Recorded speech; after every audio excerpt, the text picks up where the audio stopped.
We have unlocked all of Southpaw Deep Space 9 Season 5. Season 6 will be available exclusively on Patreon or Substack.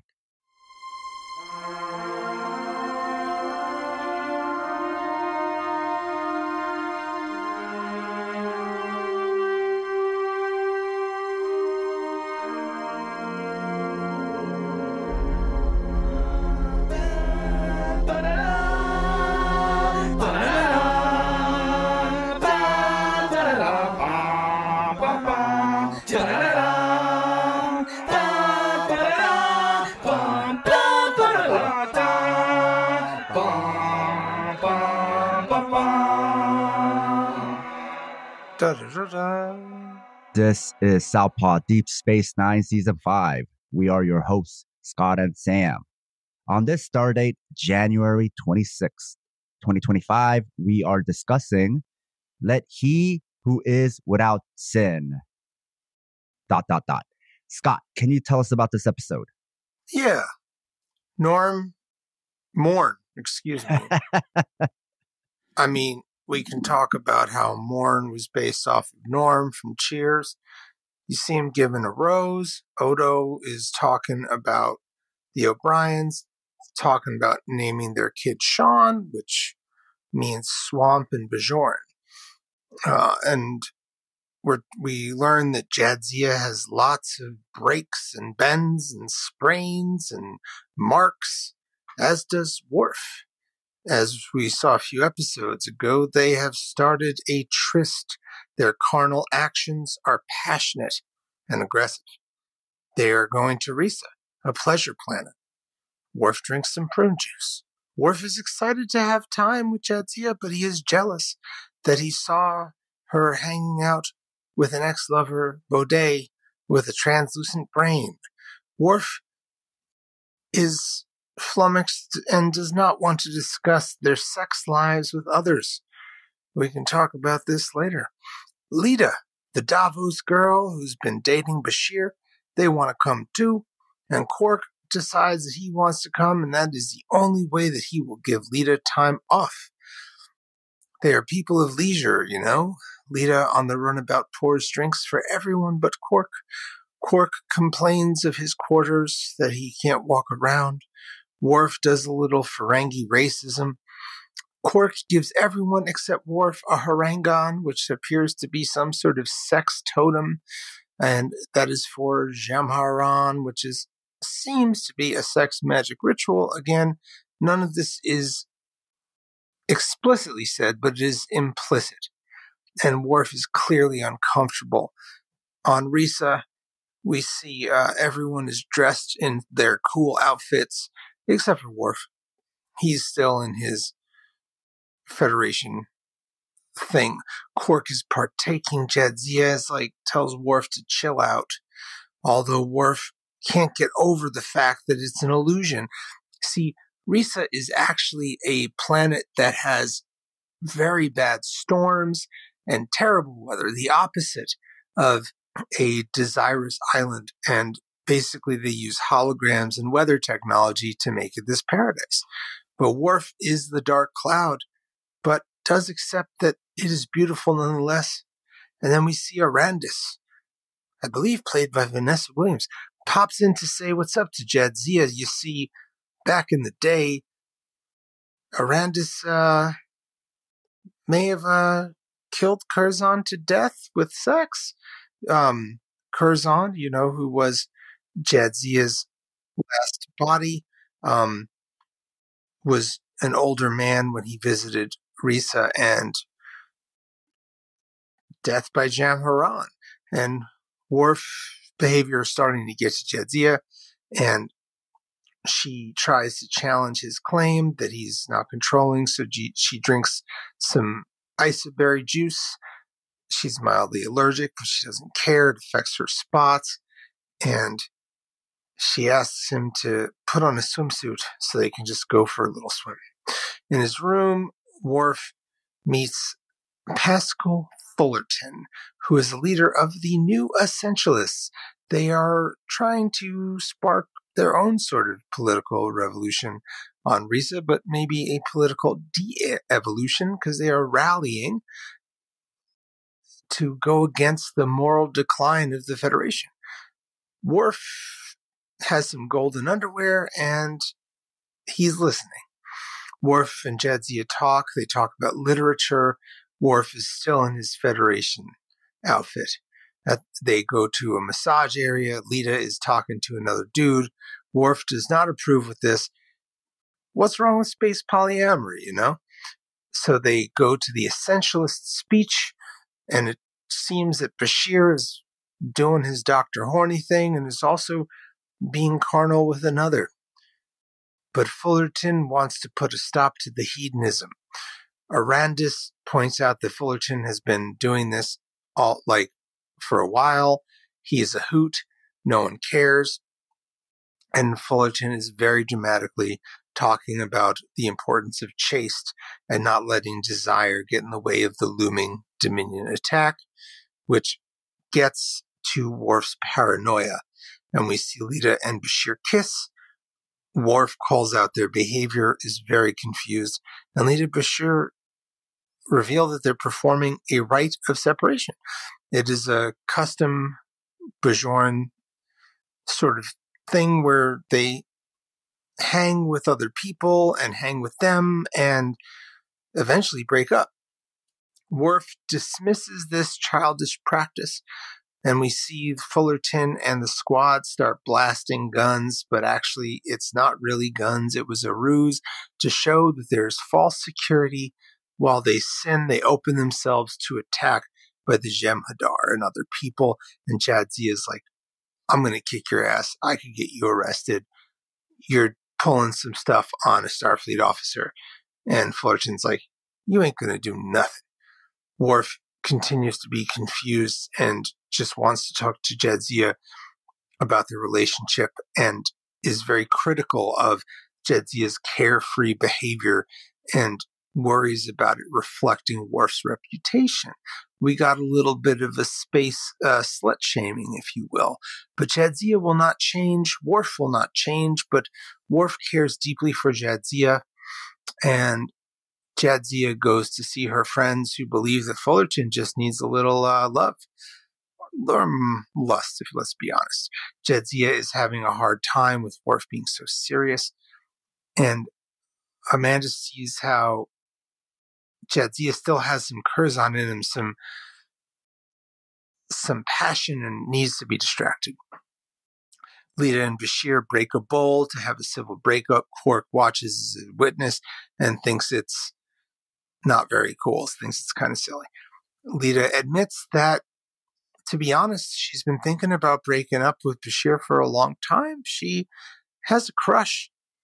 She thinks this fella named Ron is really charming and cute.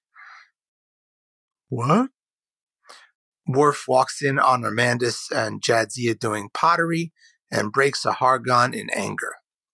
Fullerton starts scheming and Worf shows up to help. Bashir and Quark talk about how Jadzia is difficult, and Jadzia is still smitten with Worf, but can't find him. And all of a sudden they hear noise. The weather grid is acting up. You see, Worf has messed up the weather grid. He wants to show that Risa is fake, and the Federation must stop wasting their time and focus on war.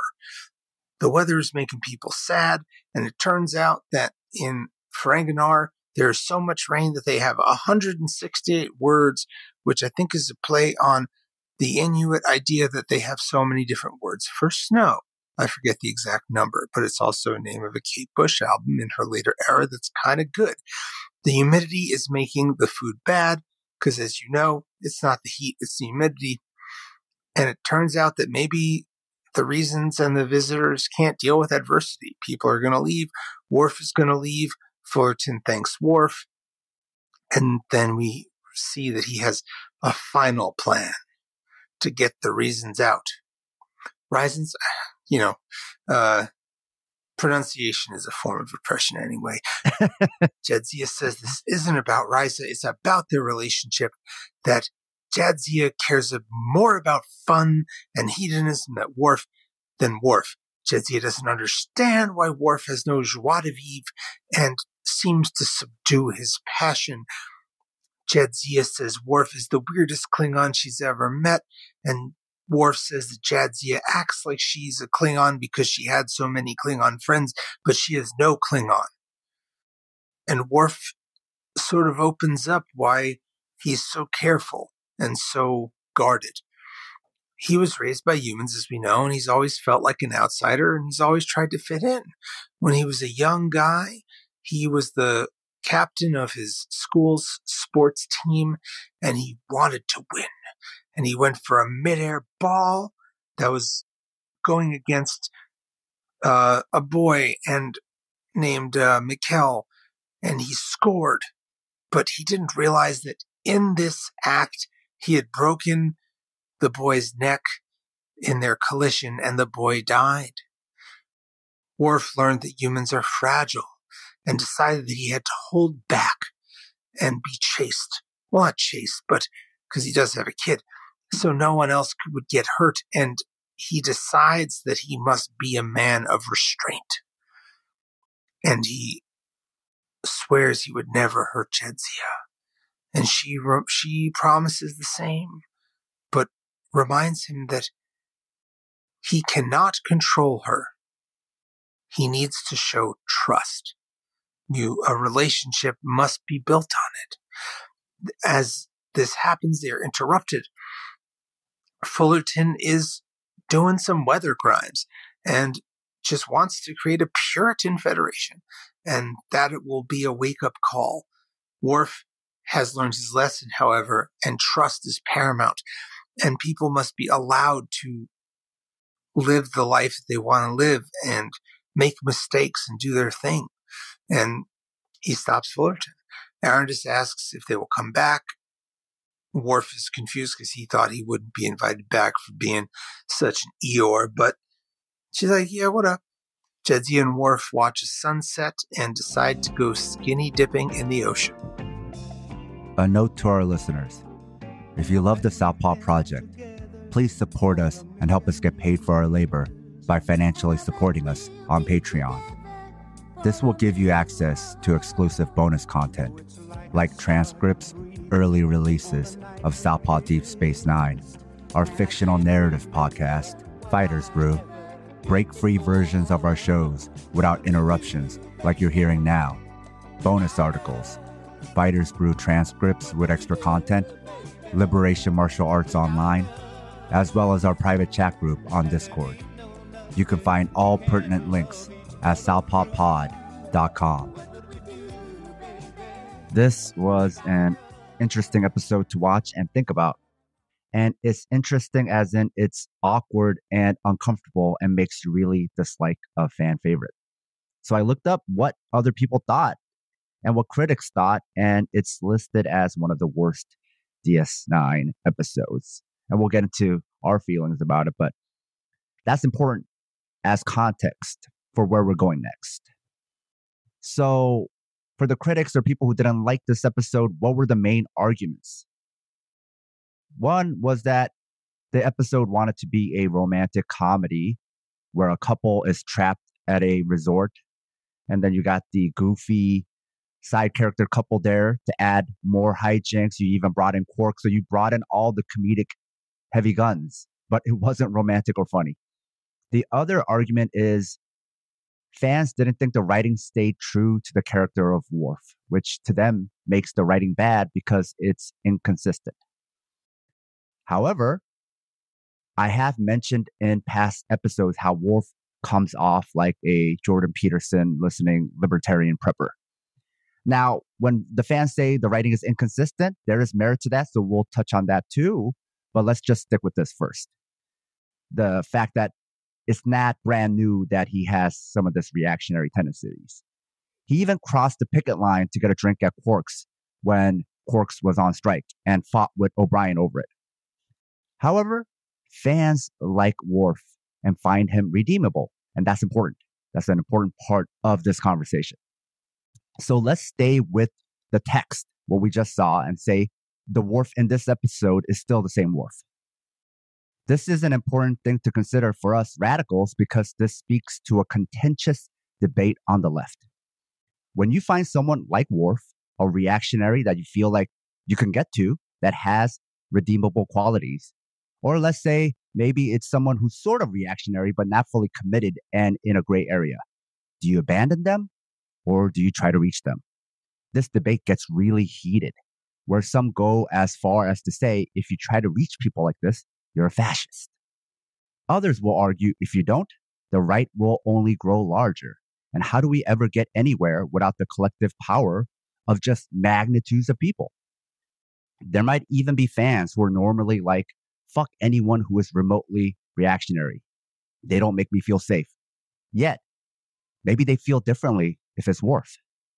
So what do we do with the Worfs in our lives or Worfs in the world? Luigi was a kind of Worf archetype, a reactionary with his own honor and moral code. But even if you do try to reach people who might normally fall down a Rogan or Peterson rabbit hole, do you do it by trying to be a lefty Peterson or Rogan, like lefty masculinity and traditionalism? Or do you approach it more with a union mentality where you try to have a message that's not specific for them, but a message that lots of people can relate to? A broad message. I think broad messaging is necessary. Imagine unions if they only allowed certain politics. You wouldn't even have unions. But if you have a project where you're only trying to reach people like Worf, I do feel like that's a reactionary project. And all the folks that do this end up being misogynist and racist. The pro-Palestine movement is a large breadth of people, which it needs to be. It can't be any one thing. But because it is such a broad coalition, that upsets a lot of people. So specifically on the left debate over collectivizing with like-minded people only, or trying to build power with more people, including trying to reach and educate the masses, which also includes reactionaries. Scott, what are your thoughts? So I have so many thoughts, and there are thoughts that I had when I lived in New York that have changed now that I live in Maryland. And there are things that where I used to feel in one way that have largely changed. Again, living with working class people, knowing people that aren't just part of fancy cities, and understanding that we cannot have liberation by only hanging out with people that are exactly the same. So, yeah, there was a time where I was like, oh, you like Jordan Peterson? I'm not even going to talk to you. But the thing is, that is a very privileged way to be. And outside of, unless you have a lot of resources and affluence, you can't always cut out every single person in your life that has viewpoints that you disagree with. You might be living in a place where disagreeing with someone could get in the way of your safety, could get in the way of your ability to live. And I've talked about this on the podcast before, and I talk about this in my life, that again, when you meet people, they're all different types of working class people. And the way to work is not by pushing them away, but to try to connect as long as that there's good faith. I do believe that people are generally curious and generally want to be good and are sometimes pushed in their environment. There are people even in grad school that would be like, well, white privilege means that like white people are bad, right? And I'm like, no. And I would explain, they'd be like, oh, I understand. I'm not sure that I agree because my life hasn't been easy. And I'm like, that's true. There are people from Appalachia or parts of Bensonhurst, Brooklyn that have a very hard life, but also are white and have different points of view. I was thinking of this episode from like a sex work way, and even that is a complicated argument in leftist circles. There are some people sex work is intrinsically an exploitation, thus it is a means. And then there are people like at least myself, but you and I talk about this sometimes outside of this podcast, that, intersectionality is important, and there are more than one way to look at things. And we have to find a somewhere that still is willing to look at things and have discourse and look at the heart of, a movement that is trying to get in the working class. And again, I don't always go deeply about my feelings about Palestine, but I think it's pretty clear at the root where I feel. And yeah, it's not a monolith. And I've had arguments with people talking about what's gone on, and then we try to connect and try to realize that we're all just looking for, hopefully, the liberation of all. And I've been really disappointed in some people on the left that in their goal to try to get the working class have worked with bigots or try to talk to people that I don't think are good faith. I'm not going to go directly in names, but there was a leftist content creator who I thought could have been maybe a leftist Rogan, and I've seen him, do interviews with transphobes and talk about how intersectionality is a waste of time and selfish, and that's just not where I rock. And also, I think fundamentally there can't be a leftist Rogan because of the way leftism goes. But I do like Hassan Piker enough, but I don't think he's going to be the leftist Joe Rogan that we want. Because he's not necessarily even going for the same audience. It's just that his audience is broad enough where it might even attract people like that. Exactly. And sometimes people make that type of comparison to me, not because they're trying to like insult me or something like that. It's just more like they're just like trying to explain it simply, right? Because of the overlap of like martial arts and politics. But it's a very different demographic. It's just the fact that, surface level, right? We like martial arts and we like talking about politics, but it's more about the approach. Sure. I think that's what it is. It's like, if you actually try to be Joe Rogan on the left, then you're approaching it like him. And it's like, that's the problem. But if you have a message that's much more broader, that might even include some of those people, well, now we're talking about something different.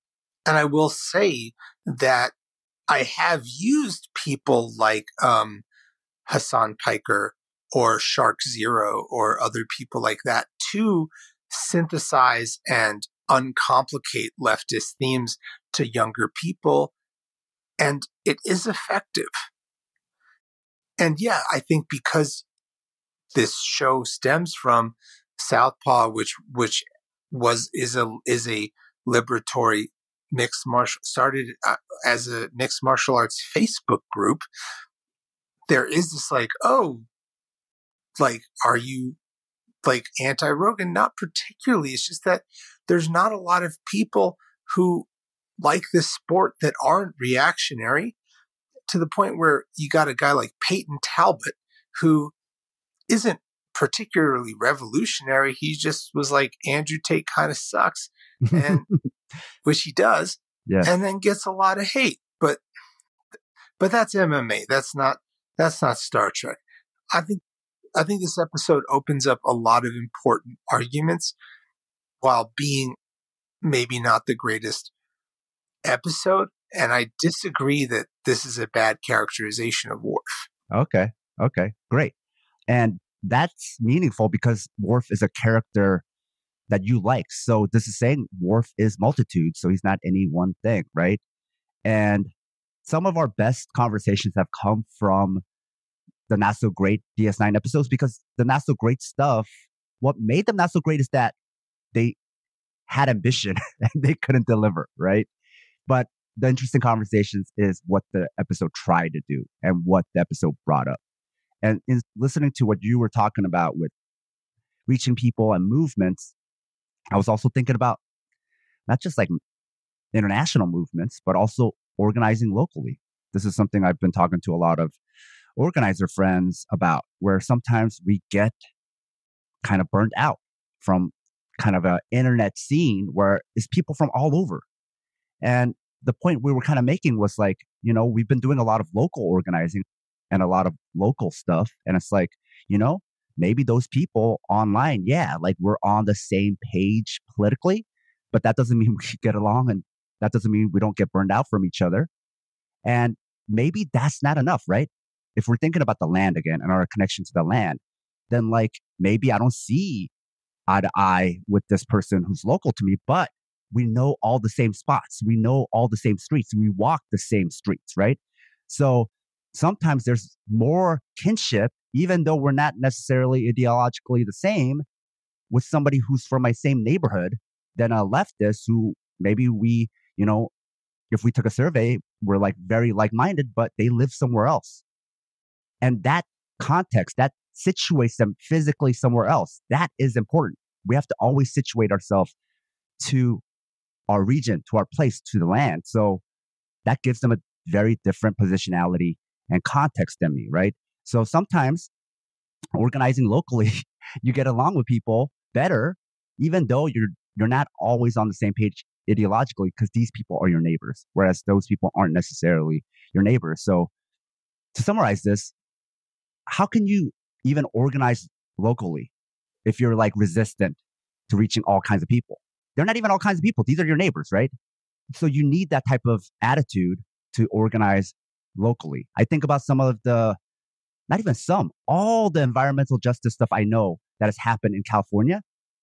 It's local, but broad-based, meaning it was like all kinds of ideologies, and none of them were even consistent. People didn't even have consistent political beliefs, and they all meshed and rallied behind certain things because they're like, wait, but this is our neighborhood and you're killing our kids and we all care, right? You look at, whenever there's dirty water, like you think about Flint, are all those people ideologically the same? No, but they're all being poisoned by the same thing, right? So even doing things locally requires you to think about collective power, power building, right? And reaching all kinds of people. Because that, especially when it's local, that means it's already dealing with a small amount of people. So you need all hands on deck. And then you think about something bigger, right? How effective would any anti-war movement be if it only included radicals or only marginalized radicals? Or if the only participants were those of the same socio-political identities? You wouldn't have the magnitudes that people saw in the 60s and 70s. And again, I love that there is heterogeneity in our movements because it allows for interesting conversations and for thoughts that I wouldn't think of. And, like, I believe in God. Some leftists are like, that's not cool, or like, that's not something I work with. And that's all right. And again, like, you're just talking about Flint. There's one of the greatest living American photographers, LaToya Ruby Frazier, has been following, Flint and the water crisis and made incredible photos. And she also did these incredible photos celebrating community health workers in Baltimore during COVID. And there's an exhibit in the Baltimore Museum of Art celebrating community health workers in Baltimore, putting people in museums that might not necessarily be there. Now, I don't even know her politics, but they seem to be a little bit different, but she's fighting the fight. So we got to know the difference between our opponents and our enemies and our colleagues and our friends and our family.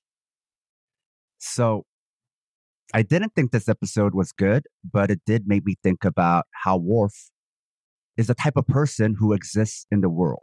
And so do you let Pascal Fullerton reach him, or do you try to reach Worf instead? The other thing about Fullerton is that his rhetoric and fear-mongering is also identical, not just to right-wing culty figures, but just general Americanism and U.S. foreign policy and just Democratic Party values. Put this guy in front of a podium and say he's a parody of Jordan Peterson, you'd believe it. Say he's a parody of a right-wing politician, you'd believe it. Say a presidential candidate from the Democratic Party, and you'd also believe it. What's scary about Fullerton is not that he's a far-right figure. It's that the stuff he says, I hear radicals say all the time, because a big segment of Western radicals, a lot of what they do is prepping and fear-mongering over foreign invaders and foreign assets. They talk about ACAB, but their main ideology is not fear of the US, but fear of other countries. You especially see that now as they lose it over Red Note. Fullerton is that unconscious Western hegemony that many Westerners, including some radicals, never unlearn or think about or even think to question. Fear of the non-Western other is just a general fact to them rather than a bias.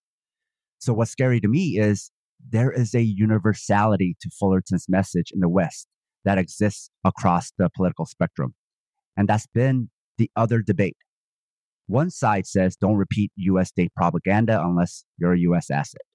The other side says not repeating it makes you suspicious and likely a foreign asset. However, the two risks are not even remotely close as far as potential harm. If you live in the US, it won't be some foreign country using your information to send you to prison or foreign assets coming to your door. It'll be the US. How did so many American radicals come to fear other countries when they've only been harmed by this one? Do you not trust your own lived experience? Just thinking about it from an odds perspective, what is more likely to harm you? How is this not obvious? And it's not obvious because of indoctrination, which is perpetuated even by so-called good people. When you're indoctrinated, you don't think to question. It's just base reality. So we talked about the Worf archetype, but what's scary to me is the Fullerton archetype. He could be anybody. Yes, I probably initially was written for representing some kind of maybe religious conservative, but man, especially the last few years, stuff you've heard Kamala Harris say, stuff you've heard Biden say, stuff you've heard radicals saying about like, oh, you're working for this foreign country, or how they're reacting to Red Note and stuff. They all sound like Fullerton. So not a great episode, but then I don't hate it either. I appreciate that I watched this. I haven't processed all of this episode because it's not about the episode itself, but it brings up a lot of like things that ring true to me about just experiences I'm having now in real life. So Scott, tell me, what did you think of this episode, your rating, mythology, and so forth? So mythology is like whatever. I think it's one of those weird things where I think it's an interesting episode because of the conversations you have from it and showing the complexities of Worf that we don't always see, because usually we like Worf is like the gruff curmudgeon with a heart of gold. But here you see like he's jealous and he's not sex positive and he's judgmental and wants to control things and thinks that desire is bad. And, you know, you have Fullerton who, like comes off a little bit neoliberal respectability, tone policing kind of thing where, there's this idea of like controlling bodies, which is whack to me. But finding out that Lita has a crush on Rom is really endearing. Again, the growth of Rom in the show is really cool. So, but I'm going to give it a 3. But I really enjoy it. It's not like a great episode. But I like it because rewatching Star Trek through the leftist lens, this is one of the longer episodes we've done in a little while. And it's like a throwaway episode. But our episode is not throwaway. And I do want to mention what you said about Rom, the character building and that kind of building of a potential love interest story. That didn't come out of nowhere. This isn't the first time that they've mentioned this. So they've been kind of hinting and building toward this for a while. So they've been really like slow building and consistently building Rom and his story arc. But Scott, can you tell us about the next episode? Time travel. Until then.